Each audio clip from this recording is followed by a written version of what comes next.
Hi, I'm John Stevenson, and we're going to be looking at 1 Samuel chapters 8 through 15 in our continuing survey of the historical books of the Old Testament. 1 Samuel chapters 1 through 7 talked about the rise of Samuel. Remember, he was born and then sort of semi-adopted, becomes a leader and a judge in Israel. Next, we're going to see chapters 8 through 15 will be about the rise and rule of King Saul. Begin in chapter 8, verse 1, and it came about when Samuel was old that he appointed his sons judges over Israel. Remember, Samuel actually wasn't from a priestly family. We saw him from the tribe of Ephraim, and yet he had been taken and given over, sort of adopted by one of the priests. Verse 2, now the name of his firstborn was Joel, and the name of his second Abijah. They were judging in Beersheba. It's way down in the south end of Israel. His sons, however, did not walk in his ways, but turned aside after dishonest gain and took bribes and perverted justice. Notice how they are going in a way similar to the sons of Eli. Now, the sons of Eli had been killed in battle, but they'd been killed because of their disobedience to God. The Lord had allowed that to happen. And now we see the sons of Samuel following in the same direction. Could it be that he didn't have a good role model in how to be a father? He had been given over to Eli and maybe done what Eli had done, and his sons turned out the same way. Verse 4, then all the elders of Israel gathered together and came to Samuel at Ramah. Ramah is the place where that was his base of operations, in the area of Ephraim, southern area of Ephraim. And they said to him, behold, you have grown old, and your sons do not walk in your ways. That's the problem. Now appoint a king for us. That's the solution. Your sons aren't working out. You know, you've been a judge, a leader. Judges were both, they would judge, but they would also lead. And his sons aren't working out, and they can see that. So they're asking for a king for us to judge us. They have a judge to judge them, but they want now a king. That would make them like all the nations. Now we read in verse 6, but the thing was displeasing in the sight of Samuel when they said, give us a king to judge us. And Samuel prayed to the Lord, and he sees this on the one hand might be a slight against his sons, although I think he recognized this. But it's also a slight against God because God was supposed to be their king. And so here in chapter 8, we have a king requested, and the people come to Samuel with their request, and he takes it to the Lord, and the Lord is going to grant their request. The king is going to be chosen. We see Saul coming to Samuel. Now, he doesn't come about trying to be king. He's actually coming for a reason of his own. He's looking for some lost donkeys. But then when we get to chapter 10, all of Israel will come and anoint Saul as king. But it doesn't happen immediately. Introduced in chapter 9, verse 1, now there was a man of Benjamin whose name was Kish, the son of Abiel, the son of Zeror, the son of Bechorath, the son of Aphiah, the son of a Benjamite, a mighty man of valor. And everything about that sounds good. Of course, notice we haven't been introduced to the main character yet, but what we've already found is that these are people who were Benjamites. And that's a problem. You remember that's a problem from the closing chapters of the book of Judges when all of Israel had gone to war with the tribe of Benjamin. Benjamin and the other tribes had been so on the outs, they were willing to fight each other and sustain heavy casualties. And the tribe of Benjamin had been reduced as a result of that war to only 600 men. Now they've got some wives. Now they've got some more generations that are being born. But still, it's the very smallest of the tribes. And not the most politically correct tribe or the most popular tribe. Yet, verse 2, he had a son, this man Kish had a son, whose name was Saul.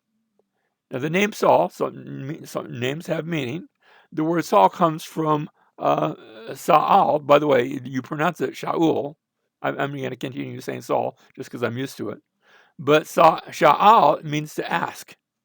Now, that brings up the question, is he named Saul because he does the asking, or because the people do the asking? They just asked for a king, and so they're going to get what they asked for. A little play on words here. And he's described as a choice and handsome man, and there was not a more handsome person around than he among the sons of Israel. From his shoulders and up, he was taller than any of the people. He was, well, we can almost call him, he was a giant among men. He was a big guy and good looking and smart looking. He looked kingly. He looked the way that kings wanted to look. Have you ever known somebody like that? I'm thinking right now of a friend of mine, Dwight Taylor. I'm sorry I'm using your name, but Dwight has this voice that preachers and teachers would love to have. Yeah, he's a professional speaker, and Saul was like that in the way he looked, and so Saul looked like a great guy, looked like a king. And verse 3, now the donkeys of Kish, Saul's father, were lost. So Kish said to his son Saul, take now with you one of the servants, and arise, go search for the donkeys. So Saul is given a mission, go find some lost donkeys. He passed through the hill country of Ephraim. He's not from Ephraim, he's from Benjamin. In fact, we're going to find out later he's actually from a town in Benjamin called Gibeah. Remember Gibeah? That's that nasty town that was back in the closing chapters of the book of Judges that led to that whole war with Benjamin and Benjamin and the rest of Israel. Now that I don't think Saul was involved in that. That had been before he was born, but that's his town. And notice he goes from the country of Ephraim and passed through the land of Shalisha, but did not find them. So we read, then they passed through the land of Shalim, but they were not there. And then he passed through the land of Benjamin. So he's now to Benjamin. And now his servant makes a suggestion. They've made this big circuit and they've come back. And the servant says, in Ramah, there's this prophet there by the name of Samuel. But he calls him not a prophet, he calls him a seer. That was what they used to call prophets before they called them prophets. They called them seers. Let's go see if the seer has seen the donkeys. And Saul says, well, there's a problem there. When you go see a seer, when you go see a prophet, you're supposed to bring in some sort of offering. I'm broke. I don't have any money. And so he's low on funds, but the servant says, that's okay. I've squirreled away some silver pieces. And actually, the servant is more financially better off than Saul is. And he says, I'll spring for it. I think the subtext is here, and you're good for it. You'll pay me back. And so they go to see the seer. We find out in verse 15, now a day before Saul's coming, the Lord had revealed this to Samuel, saying, about this time tomorrow I will send you a man from the land of Benjamin, and you shall anoint him to be prince over my people Israel, and he will deliver my people from the hand of the Philistines. Philistines were an ongoing issue. For I have regarded my people because their cry has come to me. They asked for a king. I'm going to give them a king, and I'm sending him your way to anoint him. And so Samuel, and it's interesting how they get there, where they get to the area and they meet a woman with a water pot and a whole bunch of things. But eventually Samuel meets up with Saul, and Samuel, Saul's, I want the donkeys, but Samuel instead anoints him. Now that is promissory. That doesn't mean he's now king. It's promissory that he will eventually become king. And he lets him know that. And then he gives him some instructions, some marching orders. And he tells him, first of all, you're going to meet two men with news of the donkeys. They're already back home.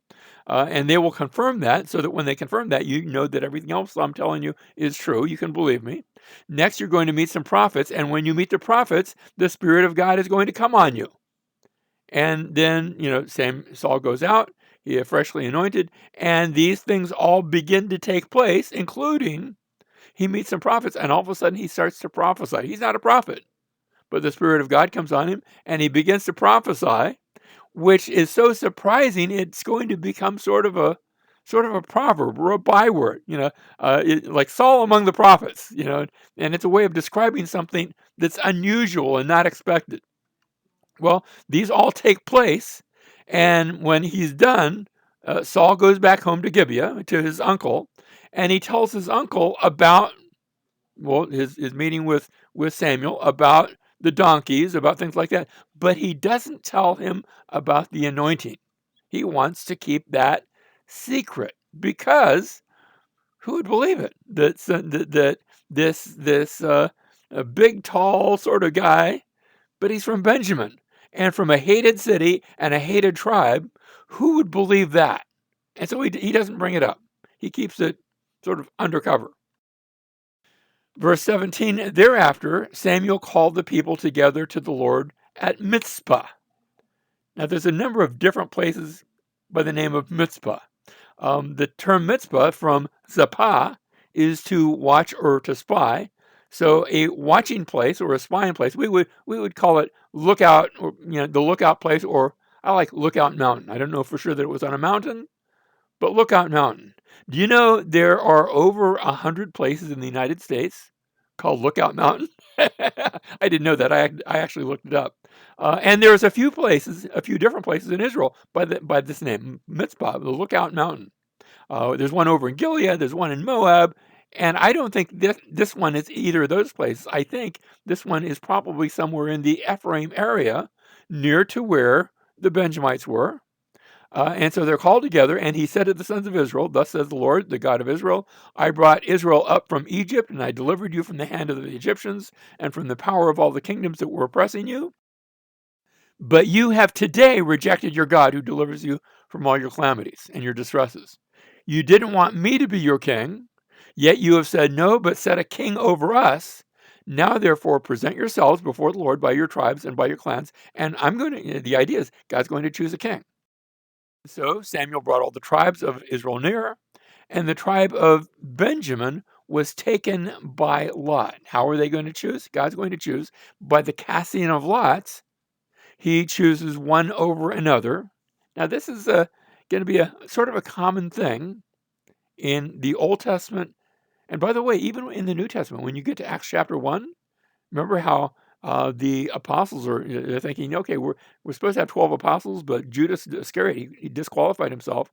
And so here we're going to pick out two likely candidates, and they cast lots as if to say, Lord, you choose. By the way, I think they were doing the right thing. Then and here in 1 Samuel chapter 10. So the tribe of Benjamin is taken, and everybody looks at each other. Benjamin, really? Okay. And then he brought the tribe of Benjamin nearby its families, and the tribe of Matrit, the Matrit family was taken, and Saul, the son of Kish, was taken. So he went from the tribe to the family to the individual, but when they looked for him, he could not be found. Okay, Saul, step forward. There's a big silence. No Saul. So therefore, they inquired further of the Lord, has the man come here yet? Maybe he's still on the way. Maybe he's late. So the Lord said, behold, he is hiding himself by the baggage. Here the idea is, apparently Saul didn't want to be king. Verse 23, so they ran and took him from there, and when he stood among the people, he was taller than any of the people from his shoulders upward. He was a big, tall guy. You looked at the crowd, and then there was one head, like that was higher than everybody, and that was Saul. He looked, well, you would say, almost kingly. And so, hiding by the baggage, because he didn't want to be king, but this is the one that God had chosen. Verse 24, Samuel said to all the people, do you see him whom the Lord has chosen? Surely there's no one like him among all the people. That's true. So all the people shouted and said, long live the king. However, not everybody was on board. There's always a minority opinion, or at least there was in this case. Verse 27, but certain worthless men. Now, we've seen this phrase before back in the book of Judges, Beni Belial, literally sons of Belial. But that's not saying that they were demon-possessed. It's just certain worthless men works very nicely. I want you to hear the Hebrew, but it's just a figure of speech to describe these people were up to no good. And they said, how can this one deliver us? Why do they say that? Not because Saul isn't big enough, but because he just doesn't have that pizzazz, that certain quality that they see. After all, he's from Benjamin. After all, he's from Gibeah. And so they're willing to reject him on that basis, and they despised him and did not bring him any present.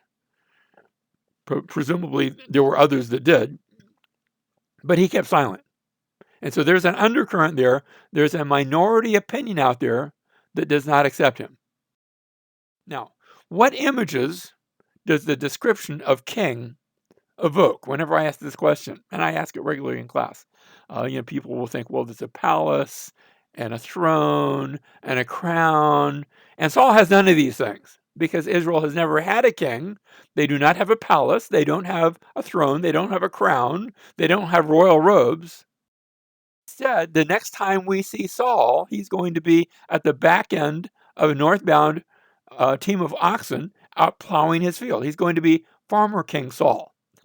So that's the kind of kingship that we see here in 1 Samuel, and I think to a certain degree, even in 2 Samuel, we're going to see some of that. It's going to be a while before this idea of being a king really takes hold. We get to chapter 11, and now a problem arises.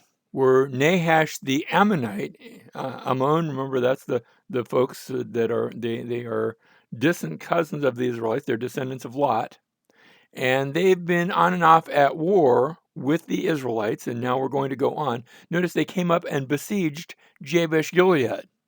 You remember Jabesh Gilead? They'd been mentioned back in the days of the Judges. When all of the Israelites had gathered against Gibeah to take out Gibeah, Jabesh Gilead hadn't come to the party. And as a result, remember that Jabesh Gilead had been attacked by the other Israelite tribes, and the women that were captured, especially the young girls, unmarried, had been given to the Benjamites when they had no wives, and so there was sort of bad blood between the Israelites and Jabesh Gilead, but good blood between Gibeah and Jabesh Gilead, because that's the one city that had not come to attack Benjamin and to attack Gibeah. So a little bit of past history. Now Nahash the Ammonite came up and besieged Jabesh Gilead, and all the men of Jabesh said to Nahash, "Make a covenant with us, and we will serve you." So Ammon comes to attack, and they say, "We give up. We'll surrender. We won't be Israelites anymore. We'll be part of your kingdom." But Nahash the Ammonite said to them, "You can do that. I will make it with you on this one condition, that I will gouge out the right eye of every one of you." How would you like to enter into that kind of contract? "Thus I will make it a reproach on all Israel." This isn't going to be an easy transition. You're going to be ashamed because I'm going to gouge out your right eye. "Well, maybe we won't surrender." So the elders of Jabesh said to him, "Let us alone for 7 days, that we may send messengers throughout the territory of Israel. And then if there's no one to deliver us, then we're going to come out to you. Let us weigh our options and see what's going on." Now, verse 5. "Now behold, Saul was coming from the field behind the oxen." Remember, this is Farmer King Saul. He's a king, but he has no palace. Instead, he's got his oxen in his field, and it's farming. And he said, "What is the matter with the people that they weep?" So they related to him the words of the men of Jabesh. Then the Spirit of God came upon Saul mightily. Apparently, this isn't something that happened every day. I know today we're used to having the Spirit of God, both indwelling and being filled with the Spirit, but that was a rare occasion back then. But this is one of those occasions. God shows up, and Saul, when he heard these words, he became very angry. This isn't typical of Saul. I think Saul was a bit more mild. I think Saul was the type that would go hide in the baggage. But he's done hiding. He hears this, and he becomes angry with a righteous, godly anger. And so he took a yoke of oxen and cut them in pieces. Remember the last time we saw something being cut in pieces? Around Gibeah. Remember the story of the man with his concubine who had been raped and left for dead, and he had taken her lifeless body back home and had cut it into 12 pieces and sent it out to the tribes of Israel as a call to action. Did you see the bad things that happen here? Well, here he takes not a concubine, but he takes his yoke of oxen that he had been farming with, and he cuts them in pieces and sent them throughout the territory of Israel by the hand of messengers, saying, "Whoever does not come out after Saul and after Samuel, so shall it be done to his oxen." And then the dread of the Lord, the fear of the Lord, fell on the people, and they respond to this call to action, just like they had responded to the call to action with the cut pieces of a concubine. Now they respond by these cut pieces, and they came out as one man. Everybody comes to the party. And so the next morning, Saul put the people in 3 companies, and they came into the midst of the camp at morning. They crossed the Jordan. They go up to Jabesh Gilead, where the Ammonites are, and struck down the Ammonites until the heat of the day. So they engage in a military operation. They save Jabesh Gilead, and they win a big victory against the Ammonites. Those who survived were scattered so that no two of the Ammonites, were left together. This isn't a close battle. This is a rout. Verse 12, then the people said to Samuel, who is he that said, shall Saul reign over us? Remember those that there'd been a minority, some of those worthless fellows, sons of Belial? Bring the men that we may put them to death. But Saul said, not a man shall be put to death this day, for today the Lord has accomplished deliverance in Israel. And I say, good for Saul. That notice he's showing kingly mercy, and he's showing recognition that God is the one who gave the victory. That's what Saul is supposed to do. So he starts off well. Verse 14, then Samuel said to the people, come, let us go to Gilgal. Remember Gilgal, when the Israelites had first crossed into the promised land? That's a place near Jericho, down in that wide open valley of the Jordan River Valley. Come, let us go to Gilgal and renew the kingdom there. So all the people went to Gilgal, and there they made Saul king before the Lord in Gilgal. So this is a ceremony where Saul is made king, but also renewing the kingdom. They're renewing their promises. They're renewing their commitment. Not like Jabesh Gilead, hey, we'll just quit being Israelites. No, we're all going to be Israelites together. We're in this to the end. So here they come down to Gilgal. Now, chapter 13 starts with a summary statement saying Paul was 30 years old when he began to reign, and he reigned 42 years over Israel. But notice the New American Standard italicized the words 30 and the word 40. And when they italicize something, that they're telling you, this might not be quite right. We added these words to try to help you. And the question is, well, how helpful is it? The Hebrew says he was, actually it starts off, Saul was a son of a year at his reigning. You say, what is a son of a year? The King James renders this, Saul reigned 1 year. That actually might be right. And when he had reigned 2 years over Israel, and then the verse continues from there. I think that actually might be correct. But the Hebrew is puzzling.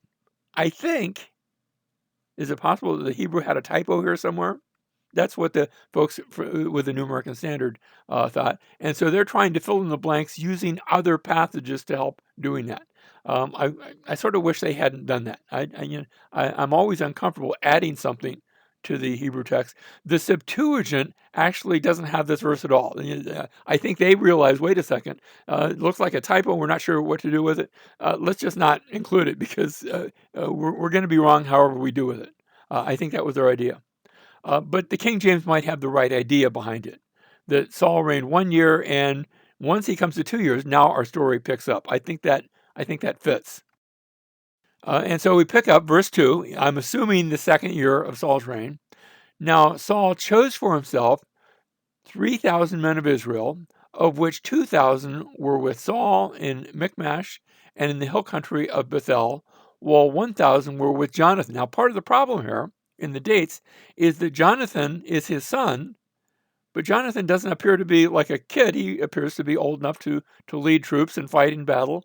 And so that's why I think the New American Standard was looking at their version and saying, maybe they were understanding it correctly. Frankly, I'm not sure what the answer is.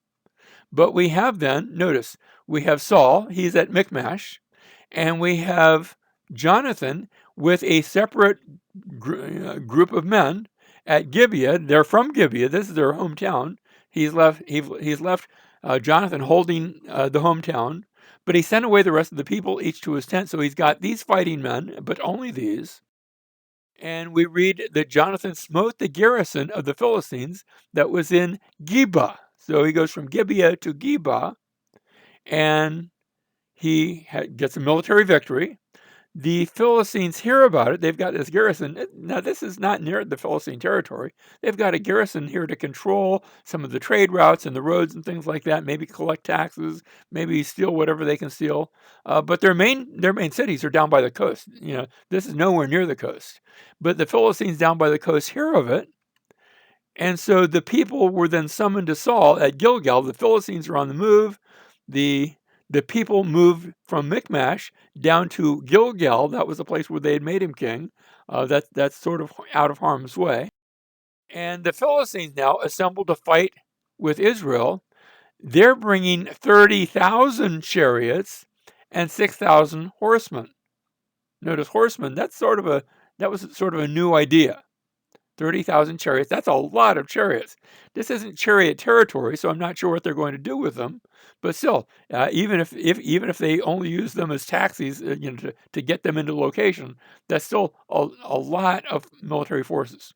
And people like the sand which is on the seashore in abundance, and they came up and camped in Michmash. That was the place that Saul had been at, but Saul has now retreated east of Bethaven. So they've come up.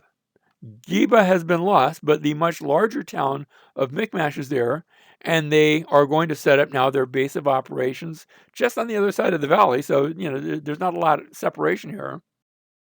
And when the men of Israel saw that they were in a strait, for the people were hard pressed, then the people hid themselves in caves, in thickets, in cliffs, in cellars, and in pits.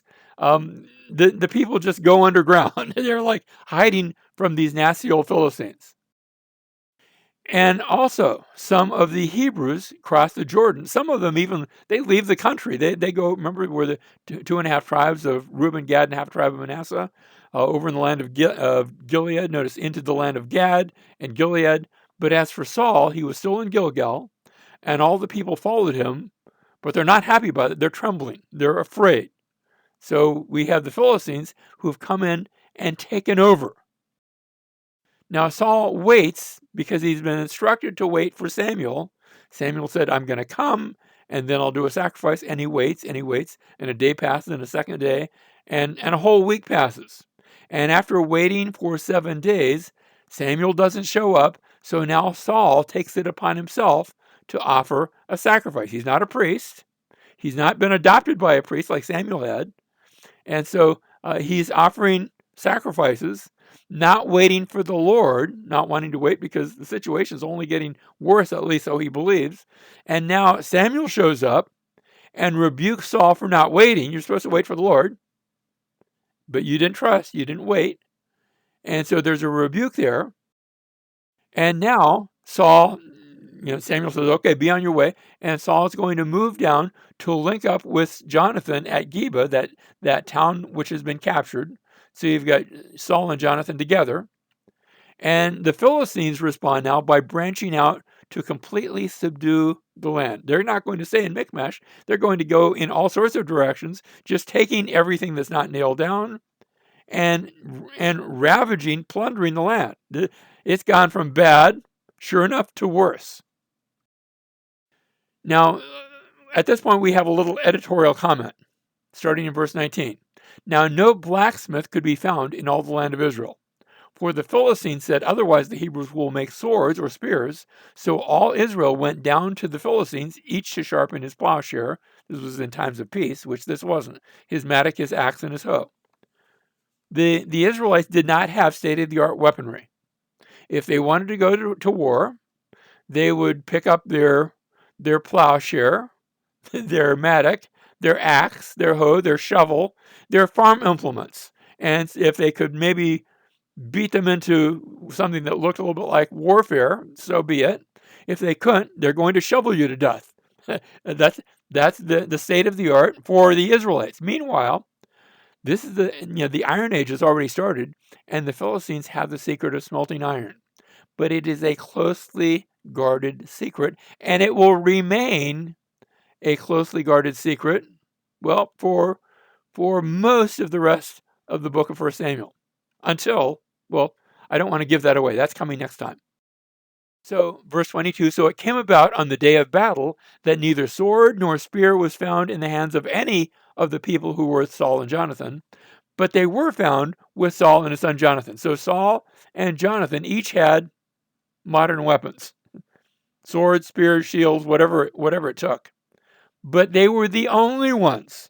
So you've got two men against the host of the Philistines who are well armed, who aren't using farm implements to try to do their fighting.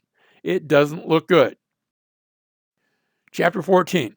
Now the day came that Jonathan, the son of Saul, said to the young man who was carrying his armor. You say, why can't he carry his own armor? Now, I'm not sure, but what we're looking at in this picture is a hunting scene from the Mycenaeans, that's ancient Greeks, of this same time period, maybe a little bit earlier. And I want you to notice the size of the shields, these big, giant body shields. And we've actually found some in Mycenae. I got a chance to see some at the museum, the Greek museum in Athens that has Mycenaean relics. Also, if you go to Mycenae itself, and I've been there, you can see examples of these things. They have a little tiny walking museum there at Mycenae. So he says to the guy carrying his armor, and when he's carrying his armor, he's not carrying it because Jonathan's lazy. He's carrying it because he would hold the shield, and Jonathan would hold the offensive weapons. And so he says, "Come, let us cross over to the Philistine garrison that's on the other side." But he did not tell his father. So he's going on. He's freelancing. He's going on his own covert mission. He and his armor bearer, the only two guys that have weapons, and they actually are sharing the weapons between themselves.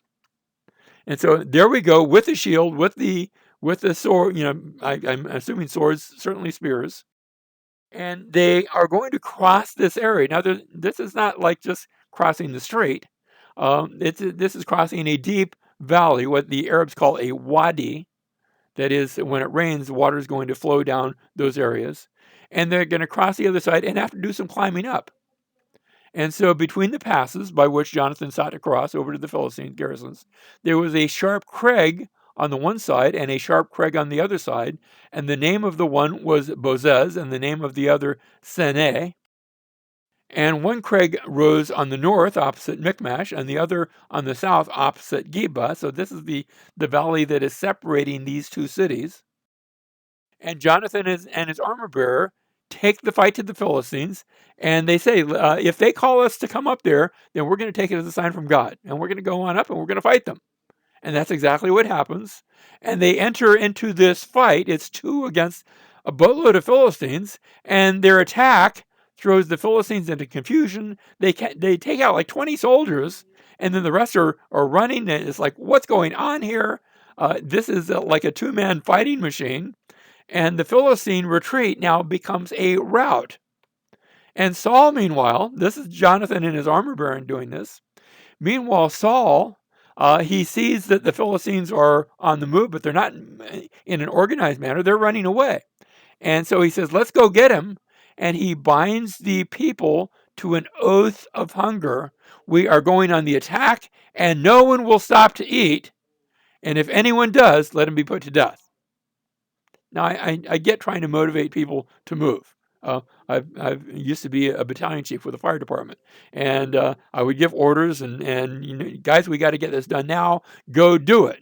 But I never said I'm going to kill anybody that doesn't do it. So Saul goes that far, and the word goes out, but they didn't have telephones or Facebook or anything like that. And so Jonathan, he's unaware of the oath of that command, and he's been fighting enough for the entire army, he and his armor bearer, and he happens to see a honeycomb. And he really feels like he needs the sugar rush, whatever. He dips his hand and he has some honey. And that's sort of messy, but it tastes good, and it brightens his eyes, and it gives him the sugar rush he needs, and he can continue on his way.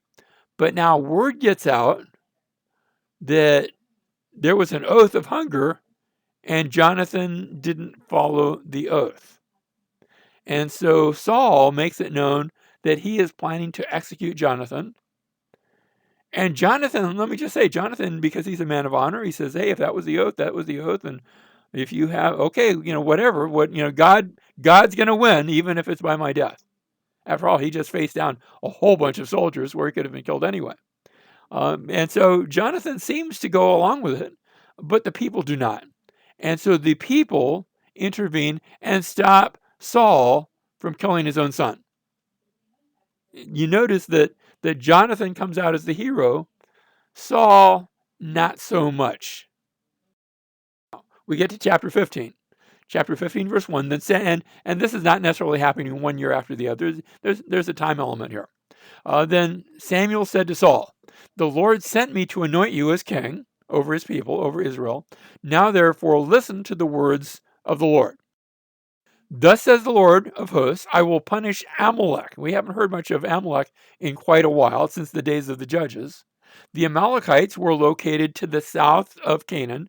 They're sort of in that area between Canaan and Egypt, in what we would call the north part of the Sinai. I've actually driven across that area. It's a sort of a barren wasteland, and the Amalekites, you don't grow a whole lot there, at least not today. I'm not sure how much they could grow back then. I suspect they mostly made their living by pillaging other people, and they had done that to Israel when the Israelites first came out of Egypt. The Amalekites had been in that general area, and they'd said, "Oh, look, people we can attack," and not necessarily always attacking the entire 12 tribes of Israel, but anytime there was a straggler, they'd get picked off by the Amalekites. So notice, I'll punish him, Amalek, for what he did to Israel, how he set himself against him on the way while he was coming up from Egypt. Now go and strike Amalek and utterly destroy all that he has, and do not spare him, but put to death both man and woman, child and infant, ox and sheep, camel and donkey. You say, that's sort of harsh. Well, God has given them hundreds of years to repent, and they haven't done it. And he's let it go on and on and on. And finally now is coming a day of reckoning, a day of judgment. After all, the Amalekites hadn't confined their actions to the Israelites when they were in Sinai. They'd also invaded at times with the Midianites and others up into Canaan, up into the land of Israel. So now you're going to go and punish them, and it will be complete, because it is like a cancer that's going to be taken out. So, verse 7, so Saul defeated the Amalekites from Havilah as you go to Shur. Shur is just on when you first leave Egypt and you cross through the Red Sea, or maybe went around it to the north. The northeastern area of Sinai is Shur. Notice which is east of Egypt. And he wins. He captures Agag, the king of the Amalekites, alive, and utterly destroys all the people. Now we're going to find out not all the people, but largely, with the edge of the sword. And Saul and the people spared Agag and the best of the sheep, the oxen, the fatlings, the lambs, and all that was good, and were not willing to destroy them utterly, but everything despised and worthless that they utterly destroyed. So they destroyed the things they didn't want, but when it comes to the things that were desirable, they disobeyed God, and they decided, well, we'll keep those. And now Samuel shows up. And when Samuel shows up, he says, what's all these things that you've kept? And Saul says, well, I was saving them for the Lord. Let me just say, little family history. When my granddaughter, I think she was about 2 years old, maybe 3, and she came to me, she says, Grandpa, I want a cookie. And, when she asked for a cookie, I'd usually give it to her, except that day, we were about to sit down and eat, and I said, honey, if I give you a cookie, you won't eat your meal. So I'm going to say no for right now. Later on, after we've eaten, we can go get cookies, but not now. And so I go in the other room, and she goes about her business. And about 2 minutes later, I hear sound from the kitchen. When they're 2 or 3 years old, they don't know that sound travels. And I can hear sound from the kitchen, and I go in there, and she's got the cookie jar. It's like something out of a comedian special. She's got the cookie jar down, it's open, and she has a cookie in her hand. And I said, honey, I told you can't have a cookie. And she says the same thing that Saul said, I got it for you. At which point I took the cookie, ate it, but I put the cookie jar back up again. Well, Samuel says, has the Lord as much delight in burnt offerings and sacrifices as in obeying the voice of the Lord? Behold, to obey is better than sacrifice, and to heed than the fat of rams. Don't give me your rituals without the relationship of obedience. You were called to obey. Obey, just do what you're told. It continues, for rebellion is as the sin of divination. Now, this is one of those stories. You ever see a movie where maybe it's like going to be an action or something that's going to happen, and the scene comes in, and you've got the hero and then somebody else, and they're about to fight, but then the camera looks for a second on maybe the kitchen where there's a knife, and the knife is going to be used, or maybe there's something sticking out of the wall, and something's going to happen, that somebody's going to get stuck on that thing sticking out of the wall. Same thing here. For rebellion is as the sin of divination. You just know before we're done with Saul, something's going to happen about divination. But we're not going to see that until next time. Rebellion is as the sin of divination, and insubordination is as iniquity and idolatry. Because you have rejected the word of the Lord, he has also rejected you from being king. As Samuel turned to go, Saul seized the edge of his robe, and it tore. So Samuel said to him, "The Lord has torn the kingdom of Israel from you today, and has given it to your neighbor who is better than you." Now he's speaking of David, and we're not going to see David until the next chapter. We're going to see that next time. But this marks the downfall of Saul. Saul's still going to be king, but his days are going to be numbered. But I want you to capture this idea of the tearing of the robe, because there is a tearing theme that has already been established and is continuing by this action. Do you remember we saw the cutting of the body? If you want to call that tearing, that's okay. The cutting of the body of the concubine in the days of the judges, where the pieces of her body were passed out. And then we just saw where Saul takes his oxen and cuts them up as a sign for Israel to unite against the Ammonite threat.